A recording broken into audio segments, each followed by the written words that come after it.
అంబేద్కర్ ఒక్క మాలమాదిగలకే నాయకుడు కాదు.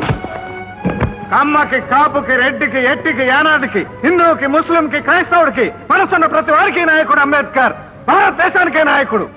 అలాంటి గొప్ప నాయకుడిని కులం రంగు పులిమి దళితులకు మాత్రమే పరిమితం చేశారు. Shame shame on your part, shame on our democracy, shame on hour constitutional policy. Ambedkar కి చెప్పుల దండ వేయటానికి దళిత రాజ్య స్థాపనకి ఏమిటా సంబంధం? రే రే రే నువ్వు ఎవరు అని అడిగితే నేను కమ్మని, నేను రెడ్డని, నేను మాలని, నేను బ్రాహ్మణని చెప్తున్నాడే గాని నేను మనిషిని ఒక్కడనే చెప్తున్నాడా? చెప్పొద్దురా. కాస్ట్ ఫీలింగ్ తో కొట్టుకుని తావండి. కులాల వారిగా విడిపోయి మతాల వారిగా పొడుచుకుని కమ్మ జిల్లా అని, రెడ్డి మండలం అని, మాల రాష్ట్రం అని గాంధీ గారిని ముక్కలు చేసినట్టే దేశాన్ని కూడా ముక్కలు చేసేయండి. సిగ్గొదిలి, శర వదిలి, నీతొదిలి, జాతి వదిలి, మంచొదిలి, మనసొదిలి నరుక్కోండి, పొడుచుకోండి. కళ్ళు రెండు పొడుచుకున్న జాతి కథ.